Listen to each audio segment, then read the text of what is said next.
Olá, meus amados irmãos, a paz do Senhor. Estamos começando mais um culto aqui na Igreja Batista da Lagoinha do Horto. E nesse dia eu queria orar por você. Feche seus olhos. Pai, muito obrigado por mais a oportunidade de estarmos aqui estudando a Tua Palavra, de aprendermos mais do Teu ensinamento, quão rica é a Palavra do Senhor. Espero, Senhor, que o Senhor fale nesse dia conosco através da Tua Palavra. Essa é a nossa oração, em nome de Jesus.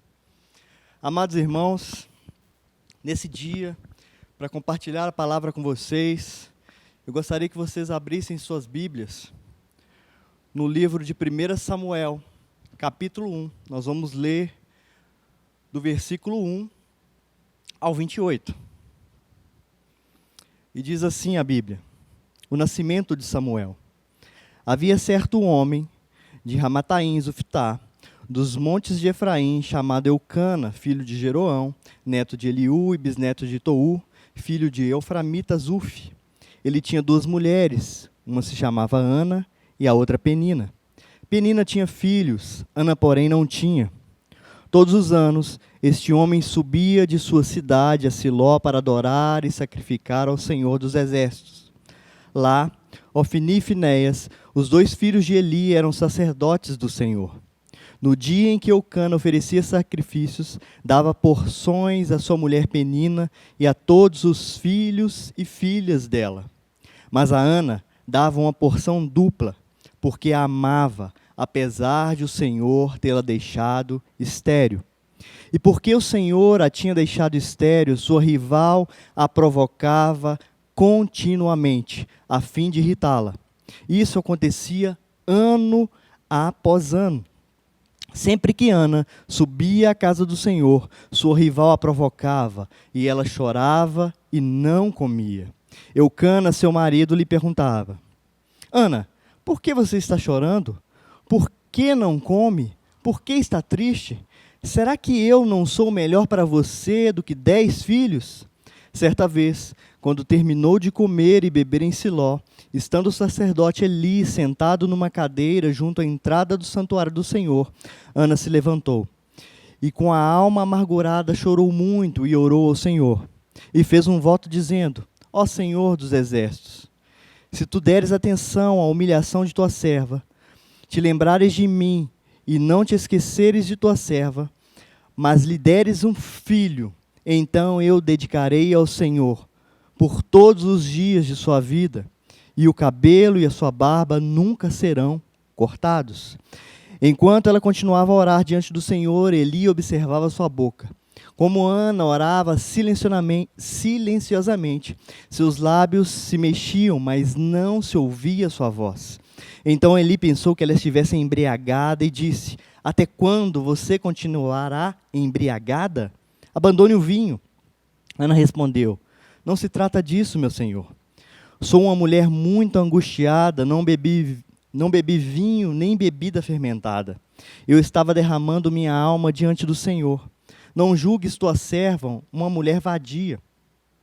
Estou orando aqui até agora por causa da minha grande angústia e tristeza. Ele respondeu: Vá em paz, e que o Deus de Israel conceda a você o que pediu. Ela disse: Espero que sejas benevolente para com a tua serva. Então ela seguiu seu caminho, comeu e seu rosto já não estava mais abatido. Na manhã seguinte, eles se levantaram e adoraram ao Senhor. Então voltaram para casa em Ramá. Eucana teve relações com sua mulher Ana, e o Senhor se lembrou dela. Assim, Ana engravidou e no devido tempo deu à luz um filho, e deu-lhe o nome de Samuel, dizendo: Eu pedi ao Senhor. Quando, no ano seguinte, Eucana subiu com toda a família para oferecer o sacrifício anual ao Senhor e para cumprir o seu voto, Ana não foi e disse a seu marido: Depois que o menino for desmamado, eu o levarei e o apresentarei ao Senhor, e ele morará ali para sempre. Disse Eucana a seu marido: Faça o que parecer melhor a você. Fique aqui até desmamá-lo, que o Senhor apenas confirme a palavra dele. Então ela ficou em casa e criou seu filho até que o desmamou. Versículo 24. Depois de desmamá-lo, levou o filho, ainda pequeno, à casa do Senhor em Siló. com um novilho de 3 anos de idade, uma roupa de farinha e uma vasilha de couro cheia de vinho. Eles sacrificaram o novilho e levaram o menino a Eli. E ela disse: Meu senhor, juro por tua vida que eu sou a mulher que esteve aqui a teu lado orando ao Senhor. Era este menino que eu pedia, e o Senhor concedeu-me o pedido. Por isso, agora eu o dedico ao Senhor.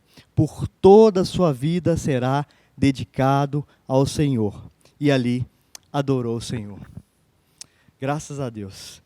Meus queridos, antes de nós aprofundarmos nessa leitura, eu queria contar uma história para vocês, que aconteceu no ano de 1952, ali na Nova Zelândia, quando um destacado esportista, ele nutriu em seu coração um grande sonho. E esse sonho era ser o primeiro homem a subir ali no Monte Everest.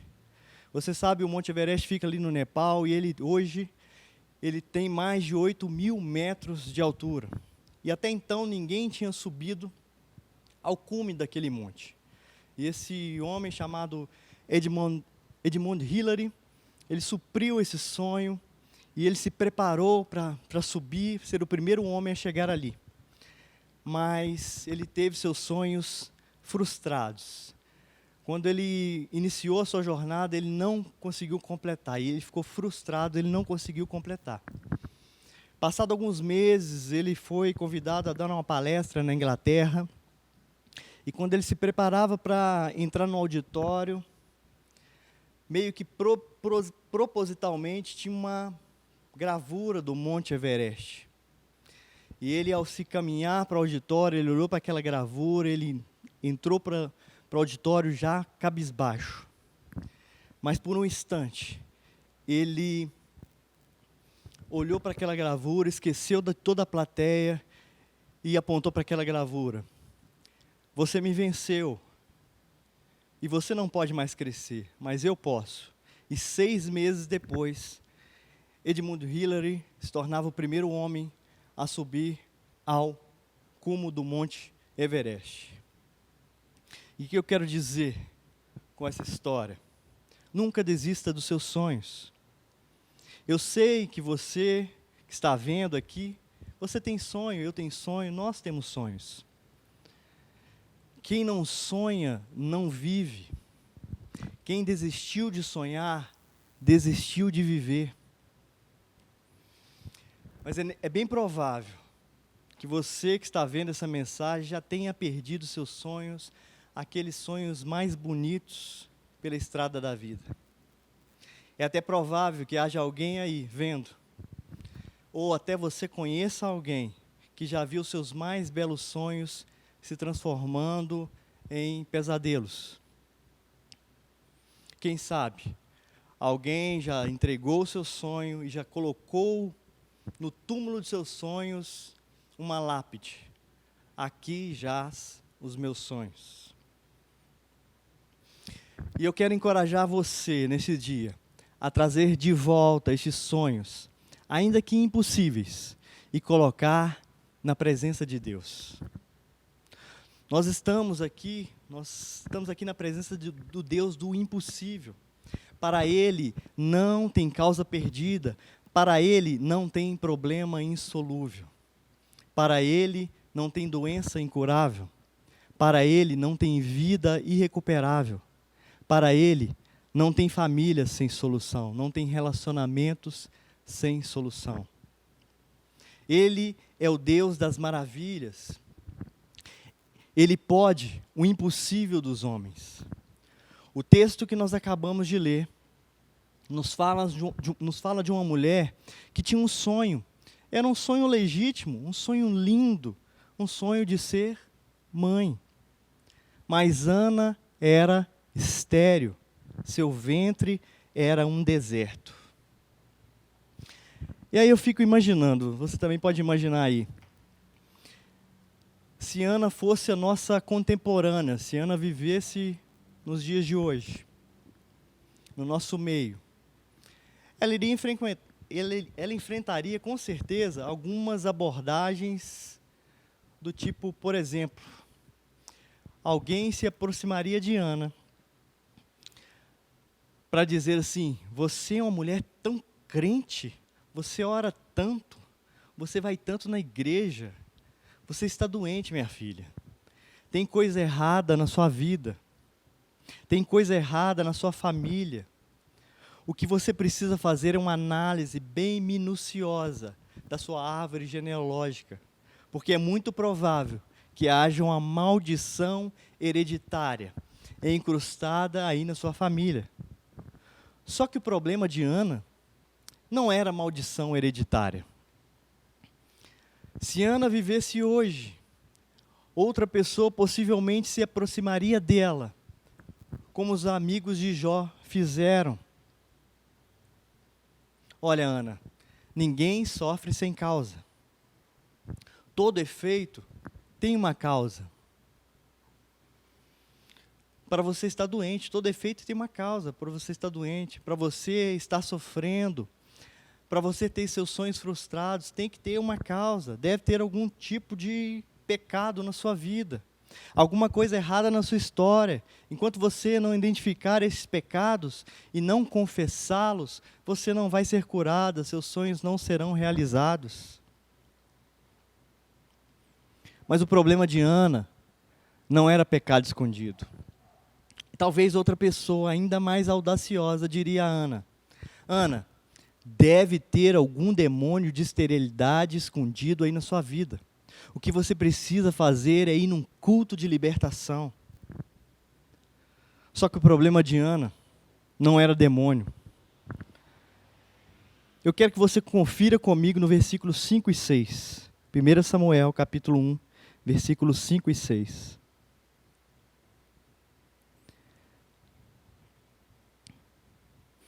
Mas a Ana dava uma porção dupla, porque amava, apesar de o Senhor tê-la deixado estéril. E porque o Senhor a tinha deixado estéril, sua rival a provocava continuamente.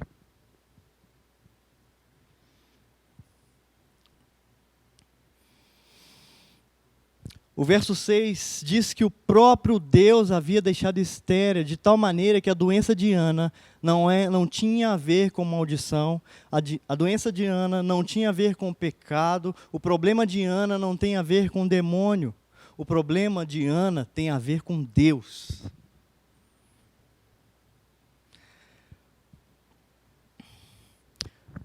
Talvez você possa me interrogar agora assim, dessa forma: eu já não estou entendendo mais nada. Porque se Deus é bom, e Ele é bom, se Deus tem o melhor para nós, e Ele tem, como é que Deus pode adiar os sonhos e os nossos sonhos mais legítimos? Ela queria ter um filho. E isso é legítimo. Pois é sobre isso que o texto fala. Os motivos que Deus adia nossos sonhos. E o primeiro deles que nós vamos trabalhar agora é: Deus adia nossos sonhos para nos ensinar a verdade gloriosa de que o Deus das bênçãos é melhor que as bênçãos de Deus. A maior necessidade minha e a sua não é de bênção, é do abençoador. Não é de coisas, e sim de Deus. Nós poderíamos ter todas as dádivas de Deus.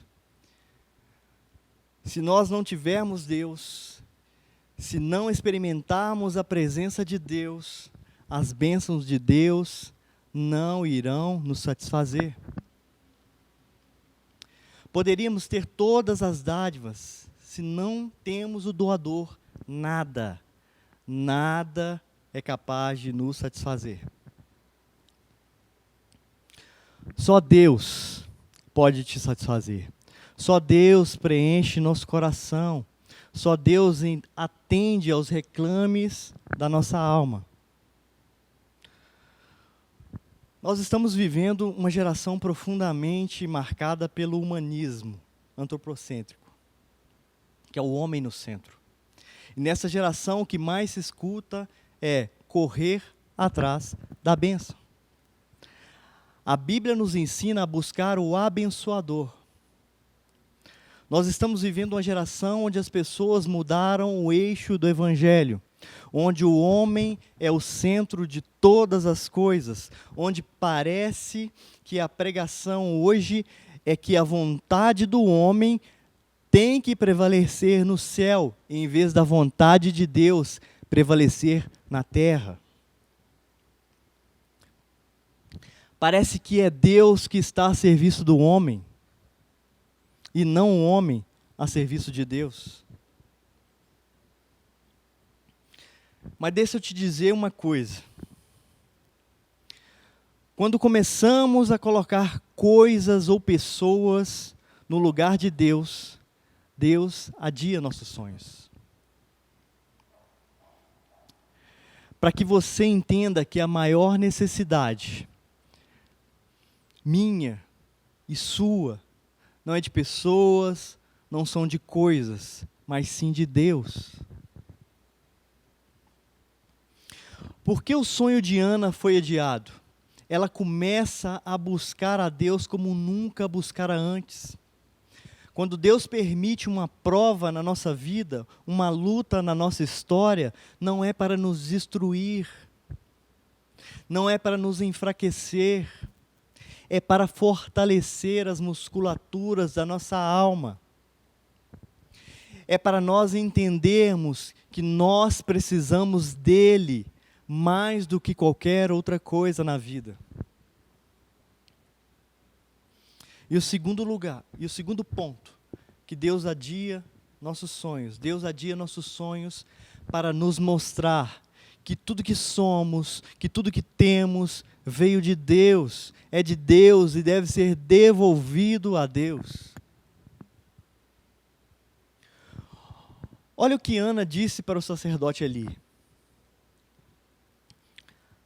No versículo 26 a 28. Meu Senhor, juro por tua vida que eu sou a mulher que esteve aqui a teu lado, orando ao Senhor.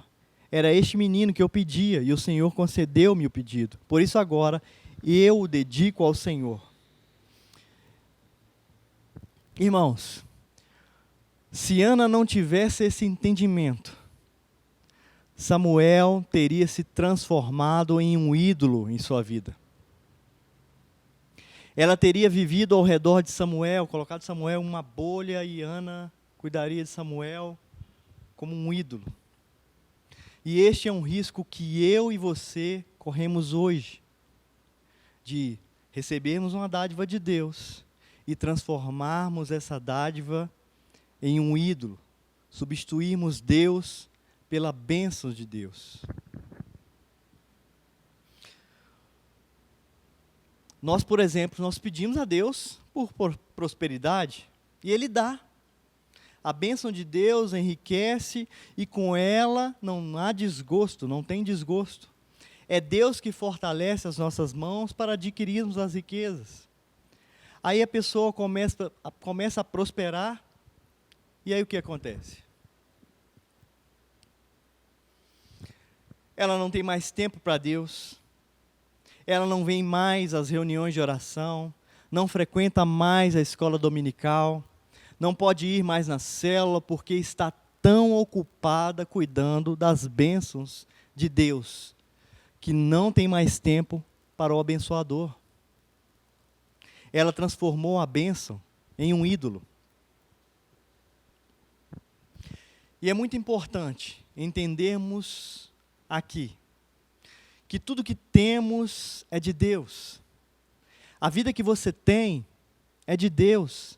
A saúde que você tem é de Deus. A inteligência que você tem é de Deus. Os dons e talentos que você tem vieram de Deus. A família que você tem é de Deus. Tudo é de Deus.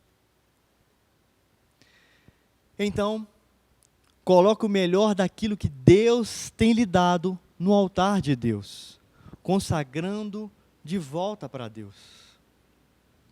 E o terceiro ponto, sabe por que Deus adia nossos sonhos? Deus adia nossos sonhos para nos mostrar que os planos dele são maiores e são melhores do que os nossos sonhos. Os planos dele são maiores e melhores que os nossos sonhos. E eu pergunto a você, qual era o maior sonho da vida de Ana? Apenas ser mãe. O maior sonho da vida de Ana, apenas ser mãe. E qual era o projeto de Deus para Ana? É que ela fosse mãe do maior profeta, do maior sacerdote, do maior juiz de Israel, do homem que haveria de trazer de volta uma nação para a presença de Deus. Tem hora que nós ficamos impacientes com Deus, porque endereçamos aos céus uma súplica e nós esperamos que Deus responda do nosso jeito e do nosso tempo. Não é verdade? Quando Deus não responde do seu jeito e do seu tempo, não é porque Ele é indiferente, não é porque Ele está surdo. É porque Ele está preparando algo maior e melhor para a minha e para a sua vida. Eu olho para a história e aprendo com ela. Por exemplo, quando José, do Egito, estava preso, ele pediu ao copeiro do faraó para se lembrar dele. Você se lembra da história? José era inocente. E diz a Bíblia que o copeiro do faraó esqueceu-se dele. E José ficou por mais 2 anos preso. E você pergunta, onde está Deus, que deixa um filho seu padecer numa prisão imunda, sendo inocente? Por que Deus não tirou José da cadeia quando ele queria sair de lá? Possivelmente, se José tivesse saído da cadeia quando ele queria sair, o máximo que ele teria sido era um bom lavador de copos no palácio. Naqueles 2 anos, Deus estava construindo uma rampa do palácio para que ele saísse da cadeia e fosse governador do Egito. Quando você pensa que Deus está longe ou indiferente, Deus está trabalhando não contra você. Porque não há Deus como o nosso. Ele trabalha para aqueles que neles esperam. E o 4º ponto. Sabe por que Deus adia nossos sonhos? Deus adia nossos sonhos porque Ele é Deus. Ele é livre. Ele é soberano. E faz todas as coisas conforme o conselho da sua vontade. No capítulo 2 de Samuel, no versículo 6 a 8, eu vou ler para você, não precisa abrir. O Senhor mata e preserva a vida. Ele faz descer a sepultura e dela resgata. O Senhor é quem dá pobreza e riqueza. Ele humilha e exalta. Levanta do pó o necessitado e do monte de cinzas ergue o pobre.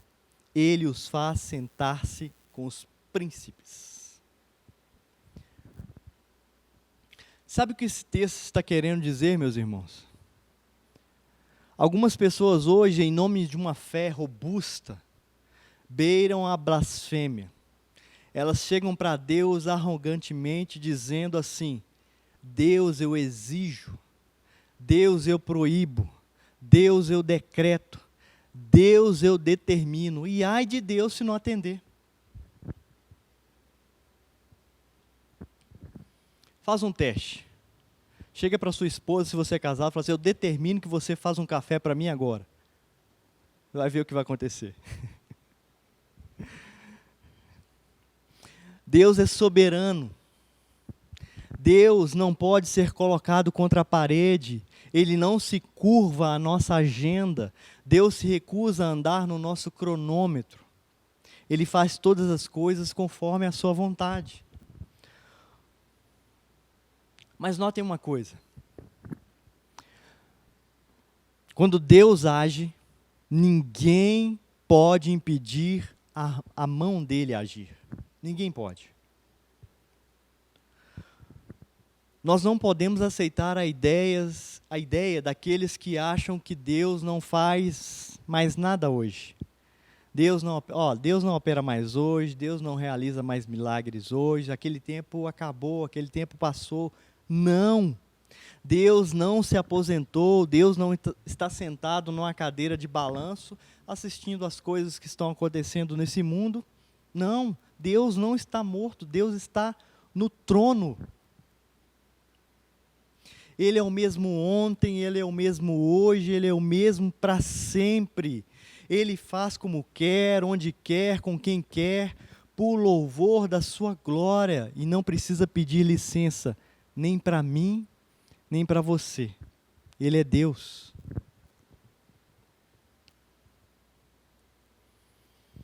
Nós nunca podemos perder isso de vista.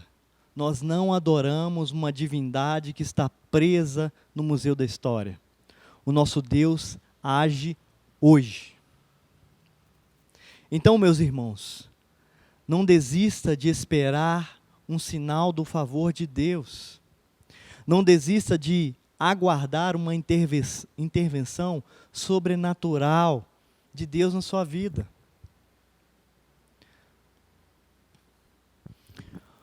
Notem comigo que enquanto Ana nutria seu sonho de ser mãe, outras pessoas trabalhavam contrariamente a esse projeto. Que pessoas eram estas? Em primeiro lugar, a sua rival, é claro. Isso é um assassino de sonhos. Possivelmente, sua rival falava: você é crente, ora, vai na igreja, é santa, e eu não sou como você e tenho filhos. Um assassino de sonhos. Em segundo lugar, líderes dentro da igreja despreparados. A Bíblia diz que Ana ia regularmente ao templo e não vemos relatos de Eli chorando com ela, orando com ela.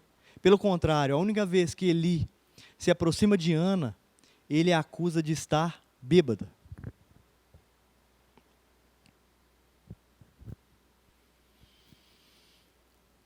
Se um dia você escutar uma palavra atravessada, não hospede no seu coração. Não engula este veneno. Ana não permite que seu sonho fosse roubado, até mesmo dentro da igreja. Terceiro tipo de pessoas, roubador de sonho, era seu próprio marido. Parece que Eucana não acreditava em milagres. Se você parar para pensar, Eucana conhecia a história bíblica. Ele sabia que Sara era estéril, ele sabia que Deus havia curado Rebeca de sua esterilidade, ele sabia que sua mulher era estéril e orava por uma cura. Mas você não encontra Eucana orando por sua mulher. Mais ou menos assim: eu sei que você quer ser mãe, Ana. E eu sei que Deus já fez isso no passado e Ele pode fazer isso agora, no presente. Conta comigo, Ana. Eu vou orar com você, eu vou orar por você. A sua causa é minha causa, seu sonho é meu sonho. Ele nunca fez isso. Mas se você voltar comigo lá no versículo 8, ele tem uma atitude muito estranha e diz: Ana, larga esse negócio de ser mãe. Já não viu, se fosse nos dias hoje, né? Já não viu o que os médicos disseram? Não tem mais jeito, não tem cura. Eu não sou melhor para você do que 10 filhos? Se Eucana tivesse hoje aqui para Ana, possivelmente ele ia falar para Ana assim: pensa em mim, liga para mim, chore por mim, não chore por ele. Assassino de sonhos. Cuidado, que os assassinos de sonhos, eles podem estar mais perto do que você imagina. Não desista. Mas o que fazer se seus sonhos estão sendo adiados? Precisamos continuar crendo, orando por um milagre. Muitas vezes nós desistimos cedo demais, Caminhamos 40 anos no deserto e morremos na porta da terra prometida. Quantos casamentos, quantos relacionamentos são destruídos porque faltou um pouquinho mais de amor, um pouquinho mais de paciência, um pouquinho mais de empenho. Nossa geração, ela parece que desiste de enfrentar a crise e triunfar.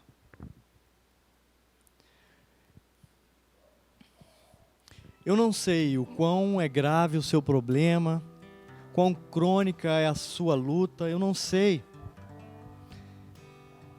Eu não sei se homens já lavraram a sua sentença, dizendo que é impossível, é melhor desistir, não tem mais jeito. Mas eu quero encorajar você, nesse dia, não desista. Para Deus não tem impossível. Não tem impossíveis. Não desista. Mas Ana nos ensina uma segunda atitude. Tomar posse das promessas da palavra de Deus. No versículo 17, nos fala que o mesmo sacerdote que falou, que julgou Ana estar bêbada, agora é um profeta de Deus e olha para ela e diz: vá em paz para sua casa. E o Deus de Israel te conceda a petição que lhe fizeste. Esta palavra é a palavra que Ana guardou no seu coração. E essa palavra trouxe 2 resultados na vida de Ana. Curou-a emocionalmente, porque o texto diz que logo que desceu de Siló havia um brilho em seu rosto. Curou-a emocionalmente e curou física, que quando saiu de Siló e desceu para Ramá, teve relações com seu marido, e o Senhor lembrou-se dela, e ela deu à luz a Samuel. Em outras palavras, em Siló, Deus curou sua alma. Em Ramá, Deus curou seu ventre. Em Siló, ela tomou posse da promessa. E em Ramá, o milagre chegou na sua vida. Primeiro você crê, depois vê a glória de Deus. E eu queria terminar dizendo, meus irmãos, nunca desista dos seus sonhos. Mas se preciso for, desista de seus sonhos para abraçar os planos de Deus. Porque os planos de Deus são melhores do que os nossos sonhos. Vamos orar? Feche seus olhos no seu lugar. Pai, muito obrigado pela Tua palavra, Senhor. Hoje nós falamos um pouco sobre sonhos. Quantos sonhos estavam adormecidos. Mas eu creio que o Senhor traz um despertamento nesse dia. Que sonhos sejam restaurados. Eu não sei qual é os sonhos dos meus irmãos que estão me ouvindo e vendo nesse dia. Talvez uma conversão do marido, da esposa. O Senhor sabe, Senhor, qual é a necessidade de cada um. Então, de acordo com a Tua palavra, que esses sonhos sejam alinhados com a Tua vontade, Senhor. Que esses sonhos sejam restaurados. Em nome de Jesus. Em nome de Jesus. Amém. Glória a Deus. Boa noite, meus irmãos, a graça e a paz do nosso Senhor Jesus Cristo. Que bom nós podermos participar desse momento agora, que é os nossos dízimos, as nossas ofertas, mais um momento de adoração e de render os nossos corações ao Senhor, né? Pelo que Ele tem feito por nós. Nós temos enfrentado dias difíceis, mas o Senhor tem provido todas as coisas, o Senhor tem cuidado de nós. Eu creio que cada um de nós pode experimentar nesses dias essa provisão, esse cuidado, esse zelo do nosso Pai. Amém? Eu queria que vocês abrissem as suas Bíblias comigo no texto de Lucas, capítulo 6, no versículo 38. Lucas, capítulo 6, versículo 38. É um texto que nós conhecemos tão bem, né? E diz assim: Dei e lhe será dado. Uma boa medida, calcada, sacudida e transbordante será dada a vocês. Pois a medida que usarem também será usada para medir vocês. Então, essa expressão, medida recalcada, sacudida e transbordante, ele é um termo que foi usado no mercado do Oriente Médio mas nós sabemos muito bem dessa realidade aqui também. Quando nós pegamos uma ilustração que eu sempre gosto de trazer, é quando nós pegamos uma vasilha e nós colocamos algo dentro dessa vasilha e ali alcança aquela borda ali, mas não é todo o potencial que aquela vasilha pode suportar. E aí a gente sacode, né, prensa ali, é igual as malas no aeroporto, né? A gente tem ali, a gente precisa colocar aquelas roupas ali para caber, e aí muitas vezes a gente tem que sentar em cima da mala para fechar, né? Assim, né? Esse exemplo também do alimento que a gente coloca nessa vasilha, sacode, prensa ali para que ali possa caber mais desse alimento, do que for colocado ali. Então, essa é a expressão que significa, né? Essa ilustração da medida calcada, sacudida e transbordante. E aqui em Lucas, capítulo 6, 38, ele fala dessa medida que o Senhor tem. Porque nós sabemos que aquele que dá generosamente, aquele que semeia generosamente, esse também colhe generosamente. E nós não estamos falando aqui somente de finanças, nós não estamos falando só de dinheiro, nós estamos falando também de uma conduta, de um posicionamento, de uma vida, né, da forma de viver, de um estilo de vida. Quando nós vivemos da forma que o Senhor deseja que nós vivemos, nós temos ali, recebemos generosamente também as bênçãos do Senhor. Uma pergunta que eu gostaria de deixar para nós é a seguinte: qual generosidade é esperada por um seguidor de Cristo diante do reino e das suas obrigações com as pessoas? A palavra do Senhor diz, como nós lemos aqui em Lucas 6,38, que a medida que usarmos também será usada para medir vocês.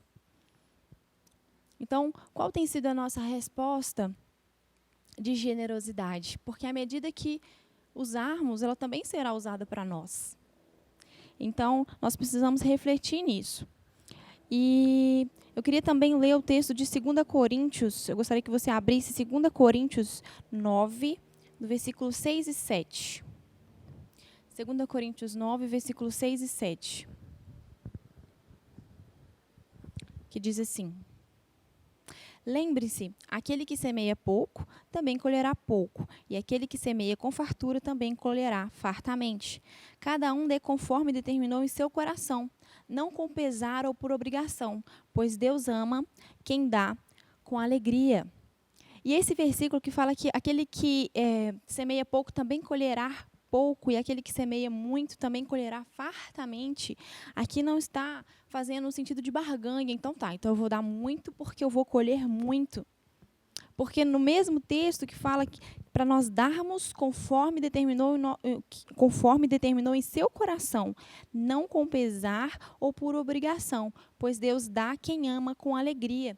O mesmo texto que fala que nós precisamos dar para colher muito, fala que nós precisamos também dar com alegria.